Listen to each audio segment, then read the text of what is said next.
नमो आयर्याण नमो ओवझायाण नमो लोये सवसाहुण ऐसो पंच नमोकारो सब पावपणासनो मंगलानंत संवेसे परमं हवै मंगलम्। जिन शासन जिन वाणी सदा जयवंत हो, श्रवण संग सदा अविचल मंगल हो। मुक्ति को प्राप्त श्रमण भगवान महावीर स्वामी, उनकी परम पावन कल्याणी भागवती वाणी वाचक प्रमुख श्री इंद्र भूति गौतम आदि गणधर भगवंत जोग प्रधानाचार्य परम पूज्य श्री सुधर्मा स्वामी जी महाराज, उनकी परम पावन पाठ परंपरा वर्तमान आचार्य ध्यान योगी परम पूज्य श्री शिव मुनि जी महाराज एवं गुरुजन सबके पावन चरण सरोजों में मेरा अनंत अनंत वार वंदना नमस्कार।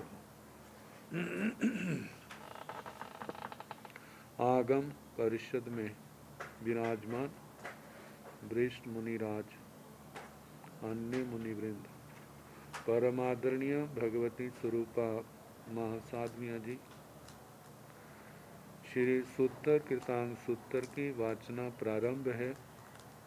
प्रथम स्कंध का दूसरा अध्ययन 42 और उसका प्रथम उद्देश्यक जो समाप्ति की ओर है सुनाया जा रहा है। इसकी 18 गाथाएं हो चुकी हैं। 19वीं गाथा वर्णन चल रहा है।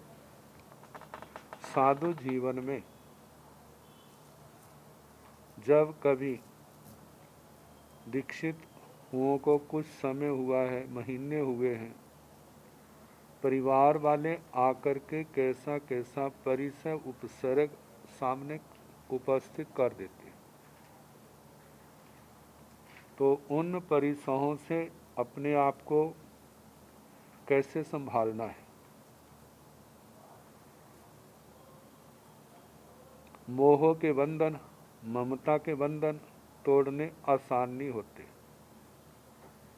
लेकिन भगवान ने उनकी प्रशंसा की है जिन्होंने मोह के बंधनों को तोड़ दिया और इसमें सफल हुए।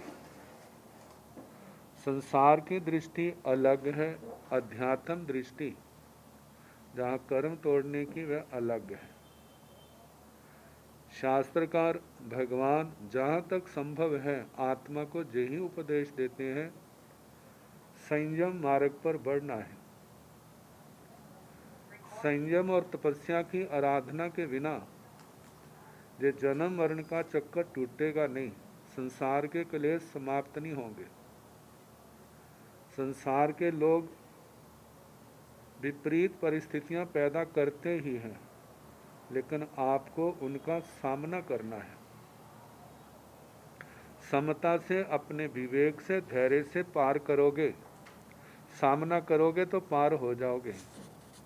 और यदि उनकी बातों में आ गए तो संयम हाथों से निकलेगा, इसमें देर नहीं लगेगी।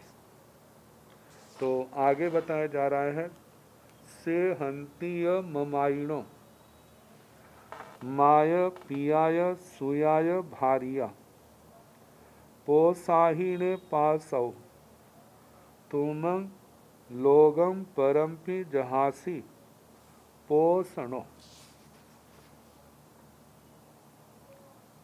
ममाइणो ममता की संबंध रखने वाले, ममत्व ममता का भाव प्रकट करने वाले। जे साधु हमारे परिवार का है, जे हमारा बेटा है, साध्वी है, हमारी बेटी है, हमारी बहन है, हमारा भाई है, और कोई गृहस्थ अवस्था में विवाहित है तो उसकी पत्नी कहती है ये तो मेरा पति है। बच्चे कहते हैं जे हमारे हमारे पिता हैं, जे हमारी माता है। ऐसे अनेक प्रकार के संबोधन करके अपने संबंधों को बताते हैं। और सेहंतीय ममाइनो, और उस साधु को शिक्षा देते हैं। शिक्षा देने वाले कुछ नाम गिनाए हैं। माय पियाय सुयाय भारिया। उन शिक्षा देने वालों में माता पिता भी हो सकते हैं। माता पिता, सुयाय बच्चे, भारियाय भार्या पत्नी, पोसाहीण पासो, पास आओ। आप देखते हो तुम्हारे बिना हम निराधार हो गए हैं, हमारा कोई आलंबन नहीं है। पोसाही इन्हें आप हमारी पोषणा करो, इस अवस्था में हमारा पालन पोषण करो। तुम लोगम परंच जहासी, आप हमारे को छोड़ करके इस लोक को भी छोड़ रहे हो और परलोक को भी छोड़ रहे हो। छोड़ने का मतलब गवा रहे हो, क्योंकि हमारा नीति का जो नीति के वाक्य है, माता पिता की सेवा करना। वृद्धावस्था में माता पिता ने आपको जन्म दिया है, पाला पलोसा है, पढ़ाया लिखाया है, योग्य बनाया है। उन्होंने अपना कर्तव्य पालन किया, लेकिन जब आपके पालन करने का समय आया तो आप हमारे को निराधार छोड़ करके जा रहे हो। ऐसे मोहवर्धक वाक्य माता पिता परिवार की ओर से आते हैं। तो कहा कि हमें छोड़ते हुए आप क्या कर रहे हैं? इस लोक को और परलोक को दोनों को ही छोड़ रहे हैं, दोनों को गवा रहे हैं। पोषणो, इसलिए आप घर चलो और हमारी पोषणा करो, हमारा पालन पोषण करो। जब ऐसी बातें आती हैं, ऐसे प्रसंग आते हैं, तो कितने तो अपने व्रत में, अपने संयम में, अपने मार्ग में अपने आप को दृढ़ रखते हैं। और कितने ऐसे हैं उन मोह गर्वित वाक्यों को सुनकर के विचलित हो जाते हैं। तो कहा कि अन्य अन्य ही मुच्छिया मोह जंती नरा असंबुड़ा। अन्य अन्य ही, अन्य नरा, अन्य पहला शब्द है और दूसरे चरण में असंबुड़ा से पूर्व नरा। कहा कि दूसरे अपरिपक्व मनुष्य साधक। अन्य ही मुच्छिया, अपने परिवार के लोगों में मूर्छित, मोह जागृत हो गया जिनका। बिल्कुल ठीक कह रहे हैं, मेरे को इनकी बात को ध्यान रखना चाहिए। सोचता मैं केवल संतों की बातों में आकर के मैंने ऐसे ही अपने माता पिता को छोड़ दिया। कहा इनको छोड़ने से मेरा जे लोक भी गया, परलोक भी गया। चलो जे गलती होगी सुधार कर लो, चलो माता पिता के पास, परिवार के पास मैं उनकी पालना पोषणा करूँगा। उनकी बातों में आकर के कहा अन्य अन्य अन्य अन्य ही मुच्छिया, उन परिवार के लोगों में माता पिता, स्त्री पुत्र आदि रिश्तेदार संबंधी जो भी हैं, उनके संबंधों में मूर्छित होकर के असंबुड़ा नरा। असंबुड़ा नरा जो असंवृत है, धर्म के प्रति तत्व ज्ञान से रहित, मोह के उदय के कारण से जिनके संयम से संबंध ढीला पड़ गया है, असंयम में जिनका ध्यान चला गया है, ऐसे असंवृत, संयम भाव से रहित, मोहं जानती, मोह को प्राप्त हो जाते हैं।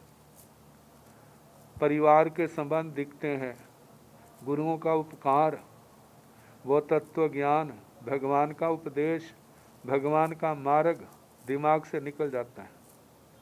और उसके बाद विषमं विस्मयहि गाहियाँ, विस्मयहि विषमं गाहियाँ, विस्मयहि विषम लोगों के द्वारा। विषम लोग कौन है? जहाँ कहा संयमहीन, जिनके जीवन में संयम नहीं है। कहा जाता है संयम को ऋजुता की उपमा दी है। संयम उज्जू कड़े, ऋजुता का को अपनाने वाला, संयम को पालन करने वाला। और जिनके अंदर संयम नहीं है, ये सरलता नहीं है, वो क्या है? विषम है, कुटिल है। कहा उनके साथ, उनके द्वारा विषमं गाहिया, विषम को ग्रहण कराया गया।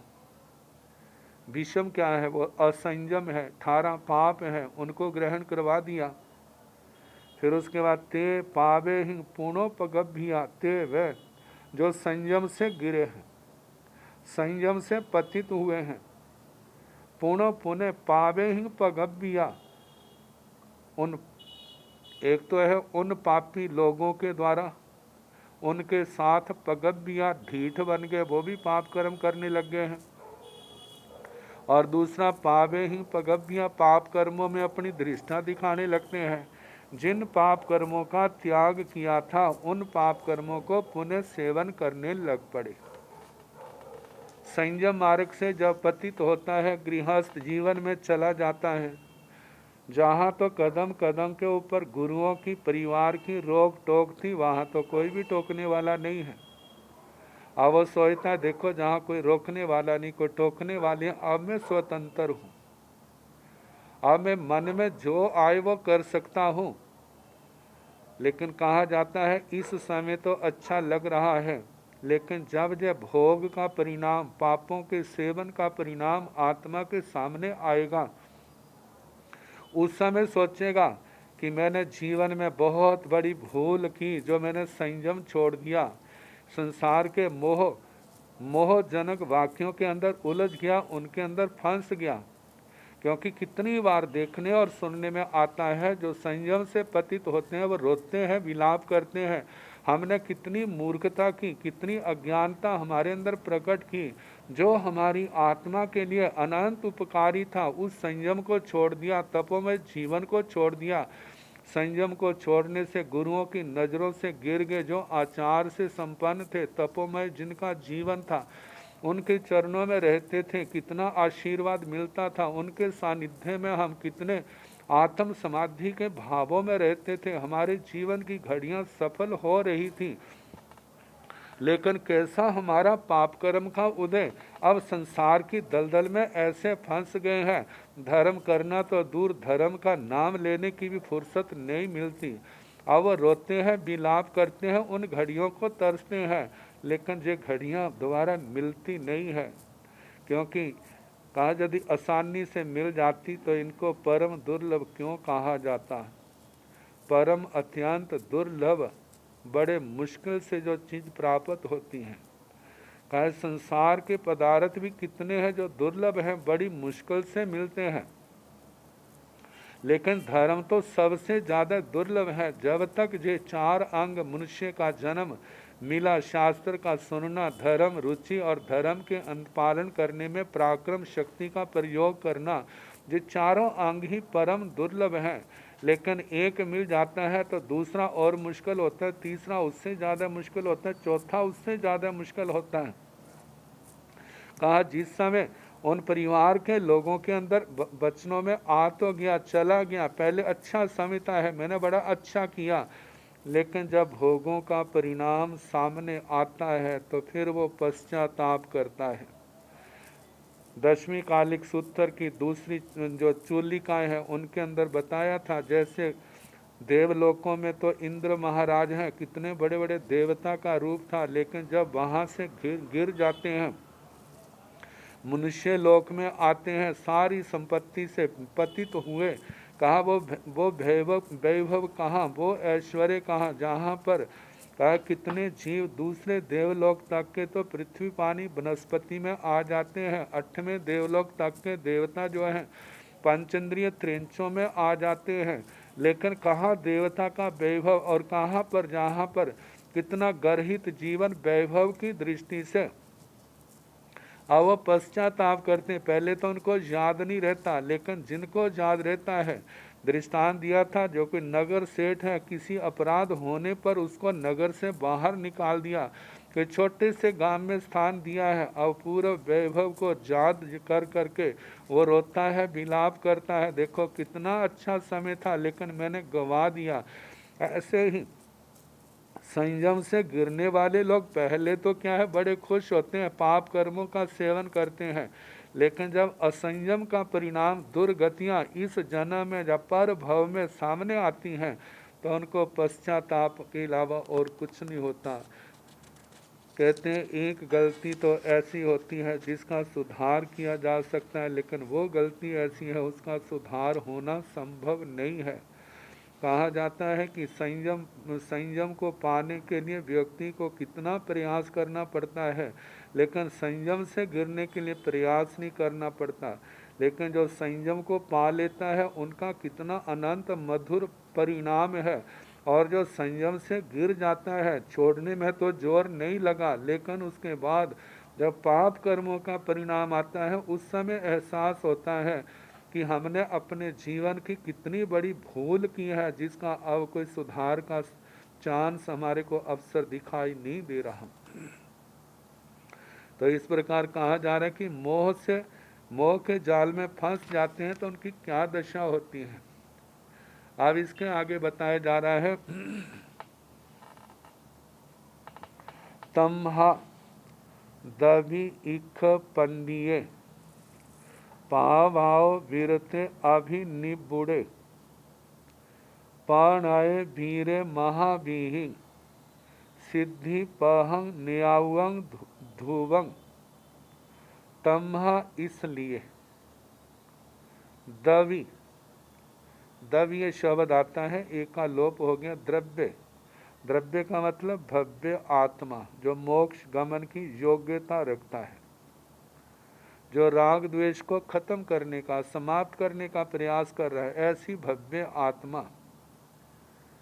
कहा कि इख पंडिये, हे भव्य आत्मा, इख आप विचार करो, इक्षस्व विचार करो, सोचो, पंडिये हे पुरुष, हे पंडित, विचक्षण बुद्धिमान समझदार, पावाओ बीरते, तुम क्या करो, पाप कर्म से निवृत्त हो, अभिनिबुड़े, अभिनिर्वृत्त, अभिनिर्वृत्त का मतलब शांत भाव को अपनाओ, शांत हो जाओ, पाप से पीछे हटो, पाप का परित्याग करो और शांति के भाव को प्राप्त करो। पणाए वीरे महावीहि सिद्धि पहंग नियावंग धुवंग। कहा कि वीर जहाँ पर लौकिक दृष्टि से नहीं, आध्यात्मिक दृष्टि से जो कर्मों को विद का विदारण करने में समर्थ है, ऐसा पुरुष वीर महावीहि पण आए। कहा कि ऐसे वीर जिनका आत्मबल जागृत हुआ है, जो 18 पापों का परित्याग करते हैं, जो भोग मार्ग को छोड़ते हैं, धर्म के मार्ग को स्वीकार करते हैं, ऐसे जीव ही महावीहि पण आए, महान विधि, महान मार्ग को प्राप्त करते हैं, महामार्ग मिलता है।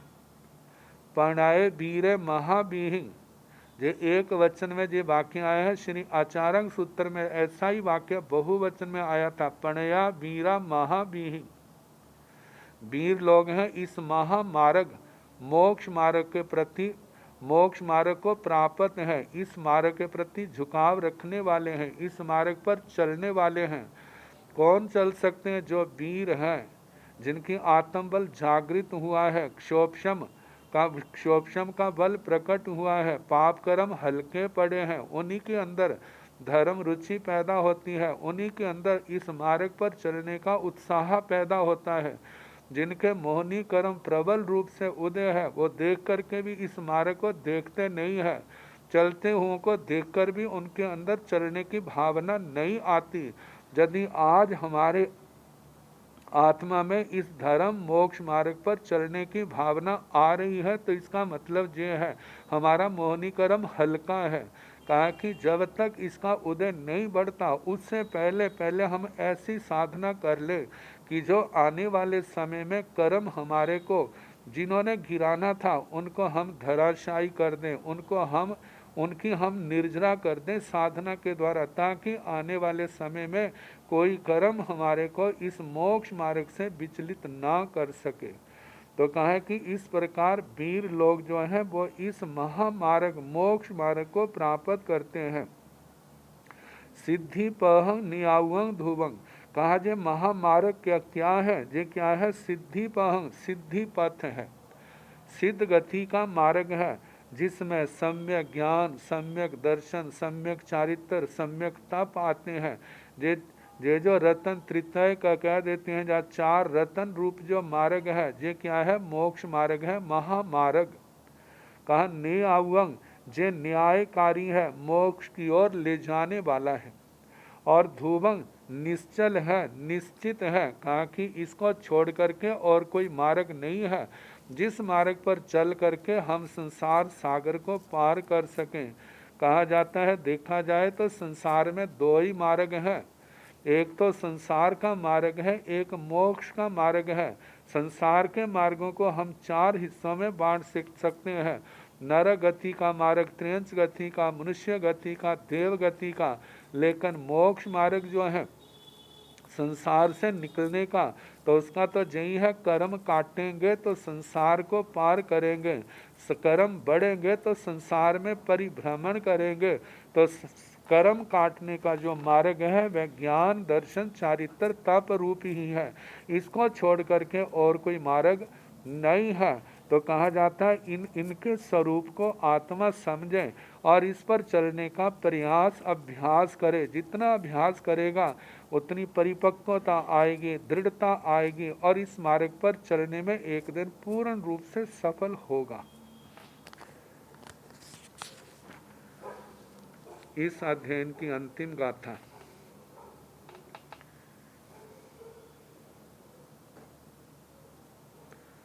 बे आलिय मग्ग मागौ मन वयसा कायण संबुड़ो चिच्चा वित्तं च नायाओ आरंभं च सुसंबुड़े चरे तिवेमि। बेआलिय मग्ग मागौ, इस बेतालिक, दूसरा बेदारिक, इस मार्ग को प्राप्त करने वाला, इस मार्ग में उपस्थित जो साधक मुमुक्षु आत्मा है, मन वयसा कायण,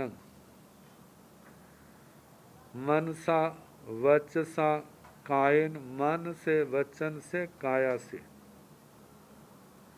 मन वयसा कायन, मन से, वचन से, काया से जो संबुड़ो, समृत है, संबर वाला है, जिसने 5 आश्रम द्वारों का परित्याग कर दिया,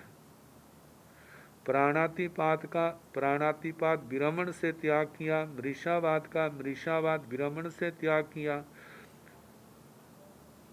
जो अदत्ता दान है उसका उससे विरमण से त्याग किया, मतलब चोरी का त्याग, मैथुन आश्रम का मैथुन विरमण से त्याग किया, और परिग्रह का आश्रम जो है परिग्रह विरमण से त्याग किया।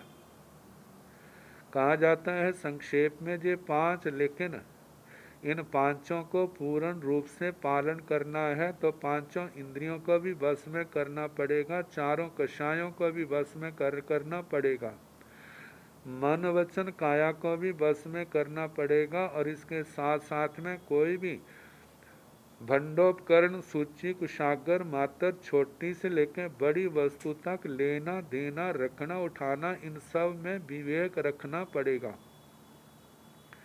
तो कहा कि जब इन 18 पापों का त्याग करेगा तभी आत्मा सम्यक प्रकार से 5 इन संबर द्वारों की आराधना करेगा। जब ये संबर द्वार आत्मा में 3 कर्ण 3 योग से आएंगे तो आत्मा समृत होगा। जैसे योद्धा अपने आप को कवच से समृत कर लेता है, बाहर से आने वाले शस्त्रों का उसके ऊपर प्रभाव नहीं होता, ऐसे ही 5 संबर द्वारों का पालन करने वाला है, उसकी आत्मा के अंदर पाप कर्मों का प्रवेश नहीं होता, पाप कर्मों का बंध नहीं होता। तो इसलिए कहा इस मोक्ष मार्ग में आया हुआ मुमुक्षु आत्मा जो मन वचन काया से क्या है, संवृत है, आश्रय द्वारों का त्याग करने वाला और संबर द्वारों की आराधना पालना करने वाला। कहा जाता है संसार में तो आराधना दूसरे व्यक्ति की करते हैं, कोई राजा की आराधना करता है, कोई देवता की आराधना करता है, कोई देवी की आराधना करता है, लेकिन हमारे आगमों में उनकी आराधना का उपदेश नहीं दिया। हमारे आगमों में तो कहा है कि इन 5 महाव्रतों की आराधना पालन करना जो है जो सच्ची आराधना है। जे संबर मार्ग जो है आने वाले कर्मों के बंधनों को रोकने वाला और प्राचीन कर्मों के बंधनों को काटने वाला है। इसलिए गुरुओं के सानिध्य में संग की शरण में रह करके गुरुओं के आचार्य आदि महापुरुषों के सानिध्य में रह करके इस संबर की आराधना इनका पालन करे। जे पालन जो है हमारी आत्मा को जन्म जन्म के बंधनों से छुड़ाने वाला है। कहा जाता है यदि हमारा पुण्य उदय होगा, पुण्य हमारे खजाने में होगा, तो दूसरे देवी देवता दूसरा व्यक्ति हमारा सहायक बन सकता है। लेकिन यदि हमारे पास वो पुण्य का खजाना नहीं है तो वो कोई भी हमारा सहायक नहीं बन सकता। कहा जाता है जिस समय वासुदेव आदि का जब पुण्य प्रबल होता है तो थोड़ी सी साधना से देवता सहायता के लिए उपस्थित हो जाते हैं, लेकिन जब उनका पुण्य समाप्त हो जाता है तो कोई भी उनकी सहायता के लिए नहीं आता। लेकिन कहा है जे 5 संबर की आराधना जो है जे पहले तो पाप कर्मों को रोकने वाली है, पूर्व के बंधे हुए पाप कर्मों को निर्जरा क्षय करने वाली है, और इसके साथ जो पुण्य शुभ योगों के कारण से जो पुण्य बनता है वह पुण्यानुबंधी पुण्य होता है, वो आत्मा को संसार में भटकाने वाला रुलाने वाला नहीं होता। तो इसलिए जहाँ पर कहा जा रहा है कि आत्मा के लिए एकांत रूप से हितकारी कौन सी क्रिया है, जो संबर की आराधना है। कहा कि अरिहंत परमात्मा ने, तीर्थंकर भगवंतों ने जिसका उपदेश दिया है गुरुओं के माध्यम से हमारे को प्राप्त हुआ है, तो हमें इसको पालन करने के लिए हर समय ध्यान रखना चाहिए जितना संभव हो। पहला तो ये है कि हम पूर्ण रूप से पालन करें। पूर्ण रूप से किसी से नहीं पलता है तो यथाशक्ति ज़्यादा से ज़्यादा पालन करें, जहाँ पर किसी प्रकार की कोई कोर कसर ना छोड़े। आगे बताया है जो संबर की आराधना होगी कैसे। चिच्चा वित्तं च नायाओ आरंभं च सुसंबुड़े चरे। कहा कि सुसंबृत होकर के चरे, सुसंबुड़े, सु का मतलब अच्छी तरह से, संबुड़े संबृत होकर के चरे, इस मोक्ष मार्ग पर चले। लेकिन कैसे चल सकेगा, तो जहाँ पर कुछ बातें की हैं चिच्चा इनका त्याग करके। यदि आप इनका पूर्ण रूप से त्याग नहीं करते हैं तो आपको मोक्ष मार्ग पर चलना आसान नहीं होगा। कहा पहली बात कही है वित्तं च, पहले वित्त, वित्त का मतलब धन संपत्ति जमीन जायदाद, जितनी जो चीज़ें हैं सारी आरत ध्यान रौद्र ध्यान का कारण है, इनको छोड़े।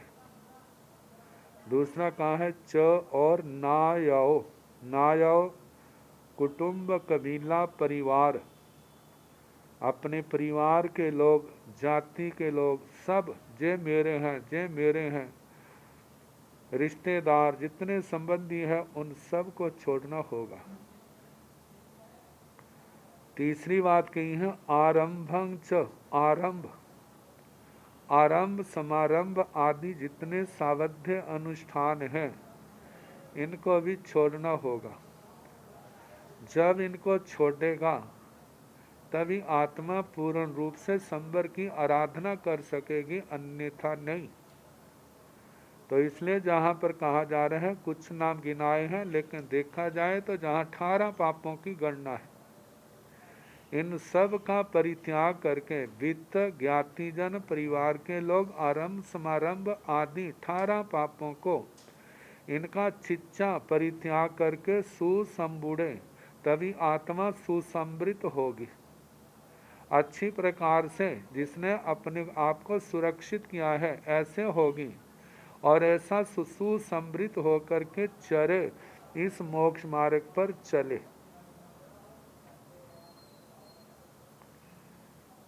तीवेमी आचार्य श्री सुधर्मा स्वामी जी महाराज फरमाते हैं, इस अध्ययन का जैसा अर्थ मैंने भगवान से सुना वही अर्थ मैंने आपको सुनाया, अपनी ओर से कुछ भी नहीं। अब इसके आगे दूसरा उद्देश्य है दूसरे अध्ययन का, जिसमें आत्मा को अभिमान आदि ये पाप हैं इनको छोड़ना। जितने भी आगम है यदि हम देखें तो सारे की सारी ज़्यादा जो है 25 वोल 9 तत्वों की ही ज़्यादा व्याख्या आती है। तो आचारांग सूत्र, सूत्र कृतांग सूत्र जो है जिनको चरण करणानुयोग के नाम से कहा जाता है। तो जहाँ पर तो ज्ञान दर्शन चारित्र तप का ही विशेष करके उपदेश दिया है कि बार बार यही कहा जा रहा है कि आश्रम द्वारों को रोको और संबर द्वारों की आराधना करो। तो कहा जा रहा है कि अब दूसरे अध्ययन का प्रथम उद्देश्य समाप्त हुआ और दूसरा उद्देश्य प्रारंभ किया जाएगा। प्रथम उद्देश्य में आदि तीर्थंकर भगवान ऋषभ देव जी, उन्होंने अपने पुत्रों को परिचय उपसर्ग इनके ऊपर विजय प्राप्त करने का जो बोध दिया है उसका वर्णन है। अब दूसरे उद्देश्य में उसी संदर्भ में जाति आदि के मद और मान के त्याग का उपदेश है। तो दूसरे अध्ययन के प्रथम उद्देश्य की प्रथम अंतिम गाथा में कहा था, वैधारिक पथ जो न पर चलने वाला संयमी पुरुष धान स्वजन और आरंभ का त्याग करे। अब उसी संदर्भ में दूसरे उद्देश्य में साधना के जो आंतरिक शत्रु हैं, जैसे अभिमान का देखा जाए तो 18 के 18 पाप हैं। कहीं पर किसी का प्रधानता से वर्णन किया होगा, कहीं पर किसी का प्रधानता से वर्णन किया होगा। ये सारे के सारे आत्मा के क्या है, भाव शत्रु हैं, इनको दूर करना है। तो अभिमान के त्याग का निरूपण किया है। तब प्रथम गाथा में कहा जा रहा है, तयसंग व जहाई से रयंग इति संखाय मुनि ने मज्जई गोयन्न तरेण महाणे अह सिय करी अन्यसी इंखिणी। जो अह सिय करी है पाठ लेखन, इसके अंदर हमें अ का श्लेष करना पड़ेगा, जोड़ना पड़ेगा, तभी ये अर्थ ठीक बैठेगा। कहा कि तयसंग व जहाई से रयंग, से जहां पर साधु साध्वी के लिए आया है। कहा कि से रयंग जहाई, वह कर्म रज को, कर्मों की मैल को छोड़ता है।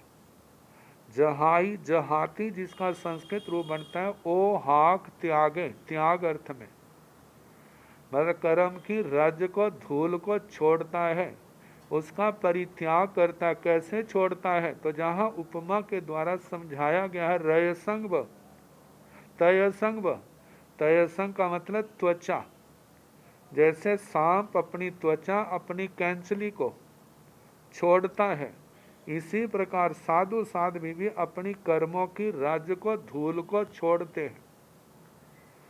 कहा कि सांप के पास कोई हाथ नहीं होता, पैर नहीं होता, केवल शरीर है, मुंह है।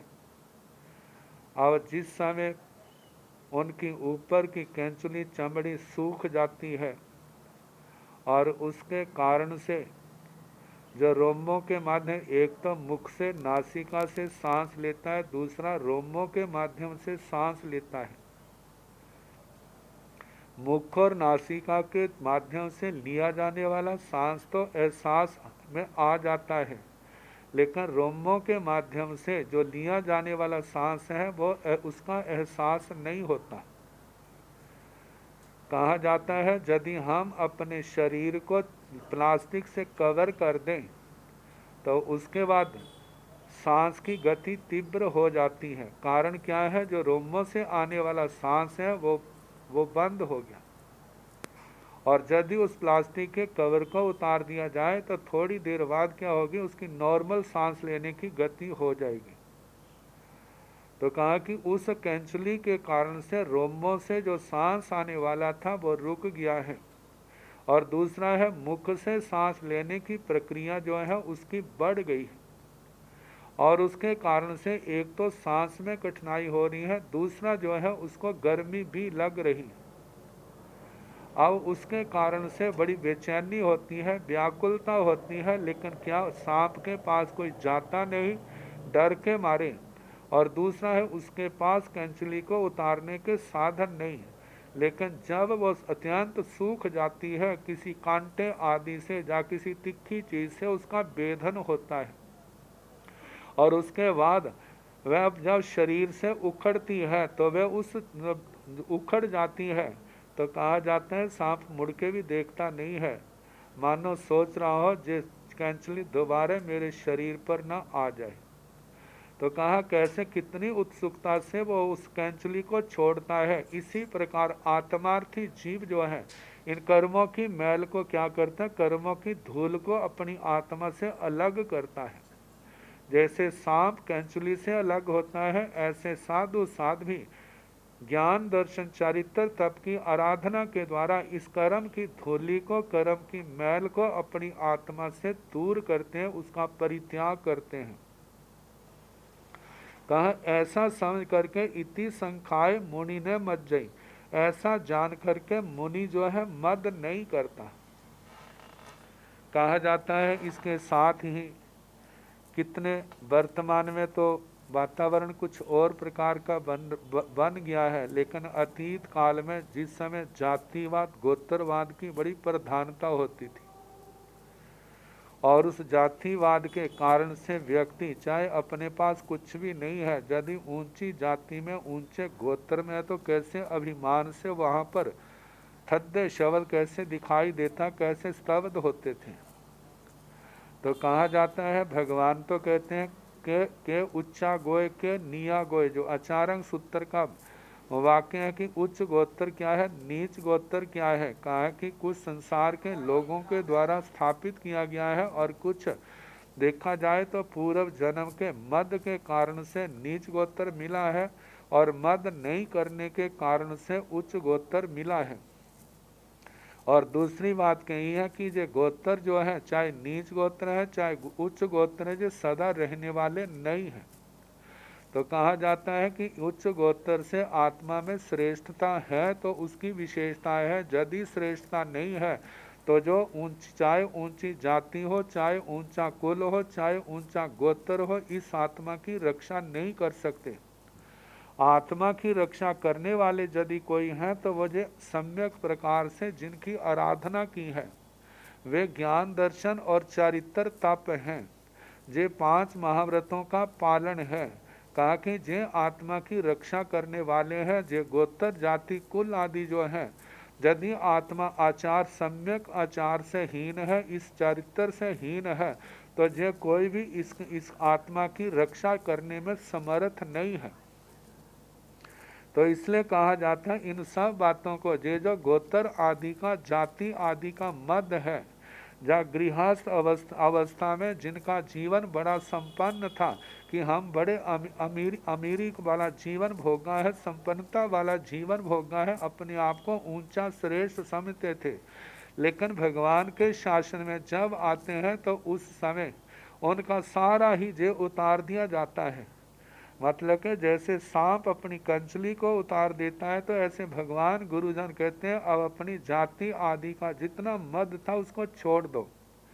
अब आपसे पूर्व जितने दीक्षित साधु साध्वियाँ हैं, अपने पूर्व से जो अपनी परंपरा है, जो अपनी मर्यादा है, उसके अनुसार साधु हैं, अपने पूर्व से दीक्षित जितने भी हैं, चाहे आयु से छोटे क्यों ना हो, चाहे वो जाति से छोटे क्यों ना हो, इस जाति के मद को तोड़ने के लिए आपको क्या करना होगा, उनको वंदना करनी होगी। तो वहाँ पर जो वंदना के भाव है कि जे मेरे से श्रेष्ठ हैं, क्योंकि इन्होंने मेरे से पहले चारित्र ग्रहण किया है, इन्होंने हमारे से पहले, इनकी श्रेष्ठता है, इन्होंने हमारे से पूर्व संयम धारण किया है। कहा कि यदि मद के कारण से जे रुक जाते हैं कि मैं क्यों करूं, तो कहा कि जैसे बाहुबली, भगवान बाहुबली जी को केवल ज्ञान में विलंब हुआ था, ऐसे उनका भी आत्म विकास में विलंब होगा। तो कहा इन सब बातों को जान करके कि जाति आदि जो है जो आत्मा की रक्षा नहीं कर सकते यदि आत्मा के पास ज्ञान दर्शन चारित्र तप नहीं है। तो इसलिए ज्ञान दर्शन चारित्र की इस संबर की मतलब 5 महाव्रतों की चारित्र की विशेषता है। तो इसलिए कहा जाता है जब साधु साध्वी को जो एहसास हो जाता है कि वास्तव में सार क्या है, तो वो सोचता है जो ज्ञान दर्शन चारित्र तप है, ऐसा जब समझ में आ जाता है तो वह मुनि न मत जाई, फिर वह मुनि मद नहीं करता, मैं बड़ा हूँ। कहा कि जो पूर्व में जागृत हुए जिनका ज्ञान दर्शन चारित्र तप निर्मल है, वो क्या है, हमारे से बड़े हैं। तो अपना जो झूठा मद का जो उसने बोझ उठाया था उसको सबको छोड़ देता है। कहा कि गोय अन्नतरेण माहणे अह असेय करी अन्यसी इखणी। कहा कि गोय अन्न तरेण, गोत्र, गोत्र में कहा कि 8 गोत्र है, गोत्र के 8, इसके मूल में 2 भेद, उच्च गोत्र और नीच गोत्र। तो इनके 8 भेद हो जाते हैं, जाति, कुल, बल, रूप, तप, श्रुत, लाभ। कहा जाता है उच्च है तो मद का कारण बनते हैं, यदि हीन है तो हीनता का, इनसे हीन है तो हीनता का कारण बनते, मेरी जाति निम्न है, मेरा ऐसा है। लेकिन भगवान कहते हैं जो संसार की बातें थी अब नहीं है, आपको ऊंचा स्थान मिला है, इस ऊंचे स्थान पर रह करके आपने प्रमाद को छोड़ करके ज्ञान दर्शन चारित्र तप की आराधना करके संसार का जो तीनों लोकों का पूजनीय स्थान है, सिद्ध अवस्था, उसको आपने प्राप्त करना है। तो कहा कि गोयन नतरेण माहणे, माहन वह आत्मार्थी जीव, वह मुनि, मुनि जो है गोय अन्न तरेण, गोत्र और दूसरे मद के कारणों से न मज्जई, जो दूसरे चरण में आया है, किसी भी गोत्र के स्थान को पा करके जो मद नहीं करता है, मैं जातिवान हूँ, मैं कुलवान हूँ, मैं बल वाला हूँ, रूप वाला हूँ, मैं तपस्वी हूँ, मैं बहुश्रुत हूँ, मैं लाभ वाला हूँ, मैं ऐश्वर्य लब्धियों से संपन्न हूँ। कहा इन सब को पा करके वो मद नहीं करता, वो सोचता जी सारी चीज़ें जो हैं मद है तो आत्मा को गिराने वाली है। क्योंकि कहा जाता है जैसे चोर आता है संपत्ति लूट के ले जाता है, ऐसे जिस भी वस्तु को पा करके मद करेंगे आने वाले समय में वो उसी समय मद के कारण नीच गोत्र बंधेगा और आने वाले समय में उसी चीज का अभाव का सामना करना पड़ेगा। जैसे हरिकेशी बल ने जाति का मद किया, जातिहीन बने, कुल का मद किया, कुलहीन बने, रूप का मद किया तो रूप से हीन बने। इसी प्रकार का है कि ऐसा वह महान वह मुनि किसी गोत्र आदि को, उच्च गोत्र आदि को पा करके किसी प्रकार का मद नहीं करता। अह असीय करी अन्य सी इंखणी, इस अभिमान के साथ साथ में दूसरे का कहा इंखिणी। इंखिणी का मतलब ईक्षिणी, इसकी संस्कृत शायद यह है ईक्षिणी, ईक्ष धातु से बनता है। ईक्ष धातु से का जो अर्थ है प्रेक्षण अर्थ में आता है, ईक्षते प्रेक्षते, प्रकर्षण ईक्षते, बड़े ध्यान से देखते हैं। तो कहा जाता है वैसे शास्त्र पढ़ना हो, दूसरी बातें करें, धर्म की बातें हो, तप संयम की बातें हो, वहाँ पर तो इतनी एकाग्रता शायद मुश्किल से आए, लेकिन जहाँ दूसरे के दोषों को ढूंढना हो, दूसरे की बुराइयों को देखना हो, तो वहाँ पर कितनी एकाग्रता आ जाती, कितने ध्यान से देखते हैं, देखो, और कितने ध्यान से सुनते हैं। तो कहा जाता है वो क्या चीज़ है, कहा कि वो निंदा, इंखिणी का अर्थ किया है निंदा, पर परिवाद। कहा कि अन्य से किसकी, कहा कि एक तो स्व की है, एक पर की है। स्व की निंदा तो तप का अंग है, स्व की निंदा धर्म का अंग है, वह तो आत्म शुद्धि का कारण बनेगी। लेकिन जहाँ कहा अन्य सिंह अन्य शाम, दूसरों की निंदा, दूसरों की निंदा क्या है? असेय करी। जहाँ पर सेय करी यदि जे शब्द लेते हैं तो सेय करी का श्रेयस करी शब्द छाया बनती है, वो कल्याणकारी है। लेकिन दूसरों की निंदा कल्याणकारी नहीं है, इसलिए जहाँ पर जे संधि हुए मतलब अ को हमें जोड़ना होगा। अह सेय करी मतलब अ का लोप हुआ है तो असेय करी। दूसरों की निंदा क्या है? श्रेय करने वाली नहीं है, आत्मा का कल्याण करने वाली नहीं है। कहा कि जे निंदा जो है आरत्यान रौद्र ध्यान का कारण बनेगी, आत्मा को बैर विरोध को पैदा करने वाली बनेगी। तो ऐसा जान करके कहा कि इस निंदा को अमृत ना समझना, इसको क्या समझना? जे अश्रेयस करी है, किसी भी प्रकार से आत्मा का हित करने वाली नहीं है, अहित करने वाली।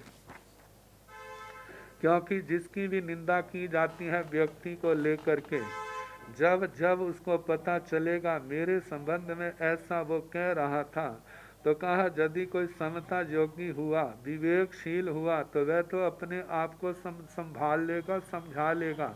लेकिन जिसके अंदर ऐसी समता नहीं है तो एकदम कषायों के कषाय उबर आ जाएंगे, बैर भाव उसके अंदर आ जाएगा, और वो ही निंदा करने के लिए आने वाले समय में क्या होगा? परेशानी का कारण बनेगा, आरत्यान रौद्र ध्यान का कारण बनेगा। तो इसलिए भगवान कहते हैं 18 के 18 पाप बुरे हैं, लेकिन इसको निंदा को कम ना समझना। सोचते हैं हमने उसके संबंध में कह दिया, हमने कौन सा झूठ बोला है।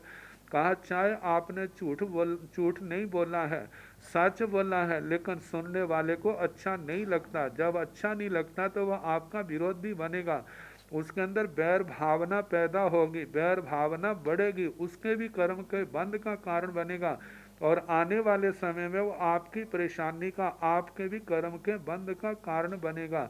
तो इसलिए कहा कि दूसरे की निंदा जो है वो श्रेयस्कारी नहीं है, कल्याणकारी नहीं है, इसका मतलब उसका परित्याग करो। अब इसके आगे, जो परिभवई परंग जनंग संसारे परिवत्ताई महंग आदु इंखणियाऊ पाभिया इति संखाय मुनि न मत जाई। जो परिभवाई परंग जनंग संसारे परिवत्ताई महंग, इस गाथा के पहले दो चरण जो हैं, जहाँ पर कहा है कि जो दूसरे का, जो व्यक्ति परंग जनंग दूसरे व्यक्ति की परिभवई उसका अपमान करता है, उसका प्राभव, उसका तिरस्कार करता है, क्योंकि निंदा से ही तिरस्कार होता है। तू ऐसा है, तुम ऐसे हो, तुम ऐसे हो, मतलब कि दोषों से दूषित करना। तो ऐसे जब निंदा की जाती, कहा कि जो दूसरे की निंदा करता है, दूसरे का अपमान तिरस्कार करता है, तो क्या होता है? संसारे परिवत्ताई महंग, वह महान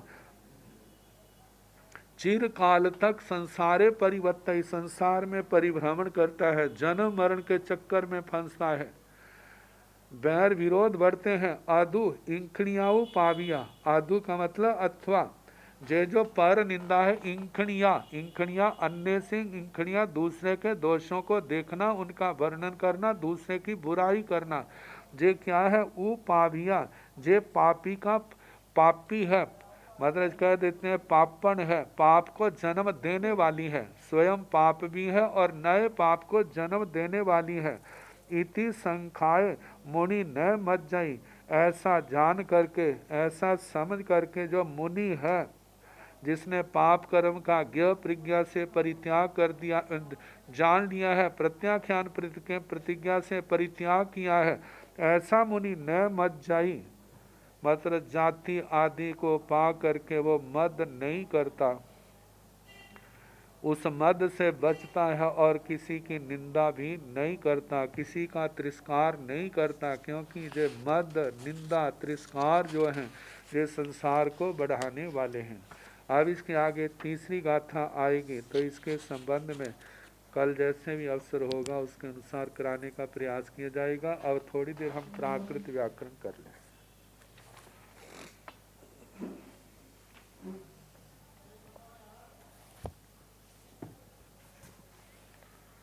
पहला पाद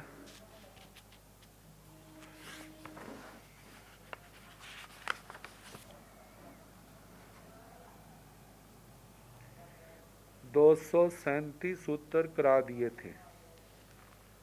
238वां सूत्र है बीसिन्याम भय। बीसिनी शब्द है तो कहा कि बीसिन्याम वस्य भो भवती। बीसिनी शब्द में वकार को भकार आदेश होता है। तो बीसिनी का प्राकृत में भाषा में बना ब को भ हो गया, न को नोण ऐसे न आदेश हुआ। जो 228वां सूत्र है तो ऐसे भीषणी बन गया। स्त्री लिंग निर्देशात इह न भवती। बीसनी शब्द जो है स्त्री लिंग में है, इसलिए जहां पर इसका मतलब स्त्री लिंग में ही ब को भ होगा। यदि भीष शब्द जे पुलिंग में है तब इसको भ को ब को भ नहीं होगा। तो कहा कि 20 तंतु पेलवाणंग, तो जहां पर 20 तंतु 20 शब्द जो है पुल्लिंग में है, जहां पर व को भ नहीं हुआ।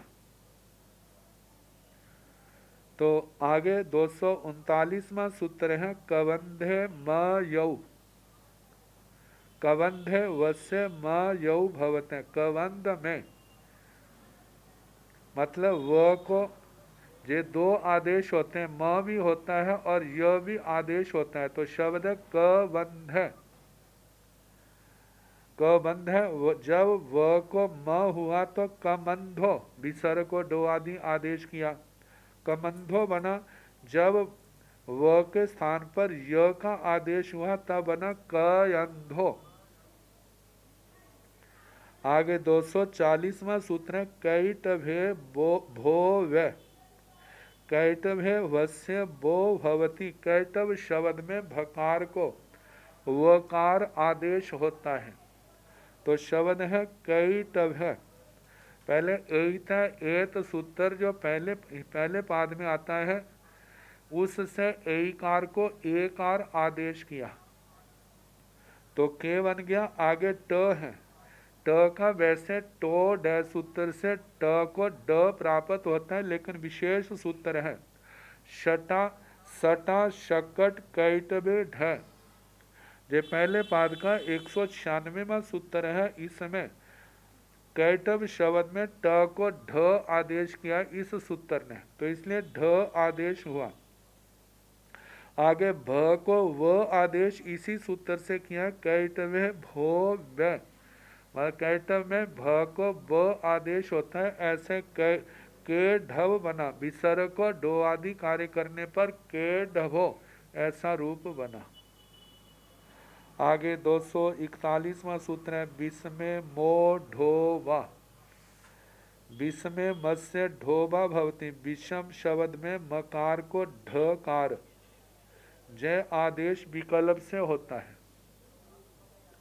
तो जैसे विश्व में शब्द है, पहले श को शशो से, जो 260वां सूत्र है इसी पाद का, उसको श को स किया। आगे मां को इस सूत्र से ढ आदेश किया। विसर्ग को ढो आदि कार्य करने पर विष ढो ऐसा बना। मां को ढ विकल्प से होता है, लेकिन जब मां को ढ नहीं हुआ तब बना विषमो। म का म रहा, श को स म। आगे विसर्ग को दो आदि कार्य करने पर विषमो ऐसा रूप बना। आगे 242वां सूत्र है मन मथे व। मन मथ, मन मथे मत्स्य वो भवती। मनमथ शब्द में मकार को वकार आदेश होता है। जैसे मन मथ है तो इस सूत्र से पहले मकार को वो आदेश हो गया, तो ऐसे वो हो गया। आगे नमो है, नमक नमो में ये सूत्र आता है दूसरे पाद का 61वां सूत्र है, तो उसमें नमक म आदेश होता है।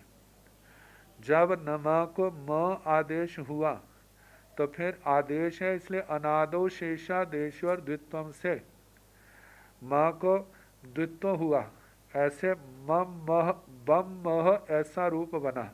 आगे थ है ख घ थ द भाम, जो पहले पाद का 187वां सूत्र है, उससे थ को ह आदेश हुआ। विसर्ग को अतो सिरडो सूत्र से डो किया, डो आदि कार्य करने पर, मतलब ड की संज्ञा करके लोप कर देते हैं, ह के अ का लोप और ओ मिलाने पर बम हो ऐसा रूप बना। आगे 243वां सूत्र है बाभिमन्यु। अभिमन्यु शब्दे मो बोवा भवती। अभिमन्यु शब्द में म कार को वकार विकल्प से आदेश होता है। तो अभिमन्यु का प्राकृत रूप अहिवन्नु और अहिमन्नु, ये दो रूप बने हैं। पहले भ को ख ग थ द भाम सूत्र से भ को ह आदेश किया, तो ऐसे अभि का अहि बन गया।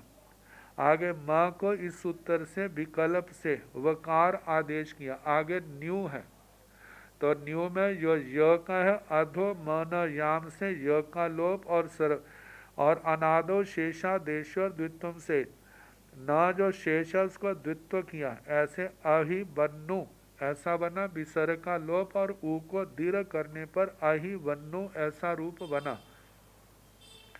जब म को वो आदेश नहीं हुआ तब अहिमन्नु म वैसा ही रहा और अहिमन्नु रूप बना, अहिमन्नु। आगे 244वां सूत्र है भ्रमरे सोवा। भ्रमरे मत्स्य सोवा भवती। भ्रमर शब्द में भ्रमरे मत्स्य सोवा भवती, भ्रमर शब्द में भ को स विकल्प से होता है। तो जहाँ पर भ्रमर शब्द है, रेप का सर्वत्र लोभराम अवंद्र से लोप हुआ। भ शेष रहा आदि में, इसलिए द्वित्व नहीं हुआ। आगे म को इस सूत्र से स आदेश किया, भ्रमरे सोवा विकल्प से किया है, और रेप को ल आदेश किया हृद्रादव ल, जो 254वां सूत्र है पहले पाद का, उससे। तो इसलिए भसल विसर्ग को डो आदि कार्य करने पर भसलो आदेश हुआ।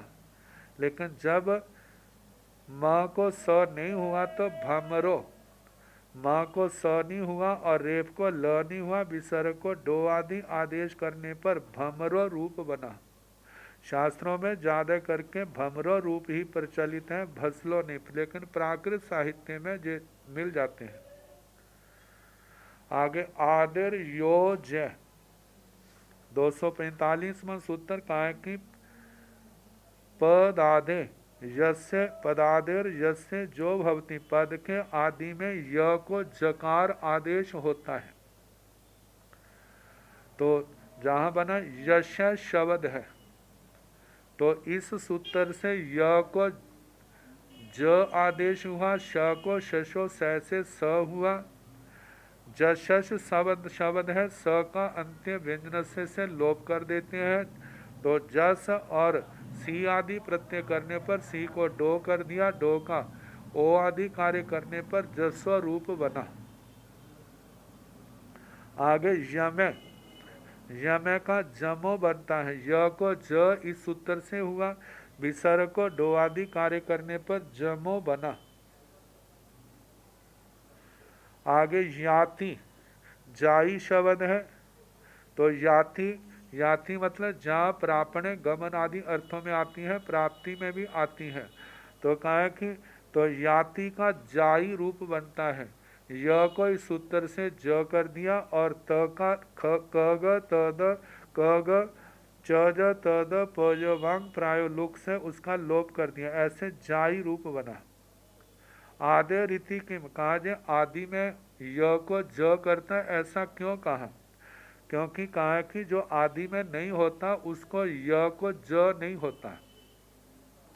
जैसे शब्द आता है अवयवो, संस्कृत शब्द है अवयव, तो अवयव का यहाँ पर य का लोप होकर पुनः य का आगम हो जाता है, इसलिए जहाँ पर य को ज नहीं हुआ, इसलिए कहा कि जो आदि में ही प्राय करके होता है, बीच में नहीं। आगे बीण आओ, बीनय शब्द है, ज का लोप है, न को न और ज विसर्गों को डो आदि कार्य करने पर बीन आओ ऐसा रूप बनता है। बहुलाधिकारा सोपसर्गस्य अनादे रपि, कहा सूत्र जो है बहुलता के अधिकार से ज्यादा करके ऐसा होता है, लेकिन इससे दूसरे रूप भी मिल जाते हैं जहाँ पर ज होता है। तो जहाँ पर संयम शब्द है तो सम उपसर्ग यम है, तो सम म को अनुसार हो गया, य को बहुलता के अधिकार से ज आदेश हुआ, विसर्ग को डो आदि कार्य करने पर संयमो, ऐसे संयोगों का संजोगो, जहाँ पर भी बीच में उपसर्ग पहले है और य को ज हो गया है, विसर्ग को डो आदि कार्य संजोगो, ऐसे अवजसो अपयश से अवजसो बना है, जहाँ पर पहले उपसर्ग प को व कर दिया, पो वैसे य को ज, श को स, विसर्ग को डो आदि कार्य करके ऐसे अवजस्व रूप बना। कहा क्वचित न भवती, कहीं पर नहीं होता, य को ज, जैसे प ओ, तो ये प्रयोग से बना, यहाँ पर य का लोप कर दिया है, ग का भी लोप किया है, विसर्ग को डो आदि कार्य करने पर प ओ बना है। आर्षे लोपी, आर्ष भाषा में य का लोप भी हो जाता है, जैसे यथा ख्यातम, तो इसका प्राकृत का य का लोप हो गया, अ रह गया, थ को ह, आगे ख्या है, संयुक्त व्यंजन है, इसलिए थ के जो आ था उसको ह्रस्व हो गया। य का अधो मनोयाम से लोप ख को द्वित्व करने पर और पूर्व ख को क किया है, अह खावना, त का लोप, य का आगम और म को अनुसार करने पर अह खायम।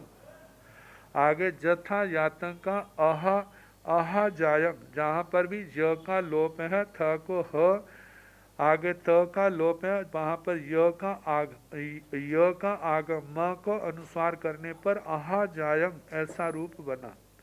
अब इसके आगे फिर जैसे समय होगा कराने का प्रयास करेंगे।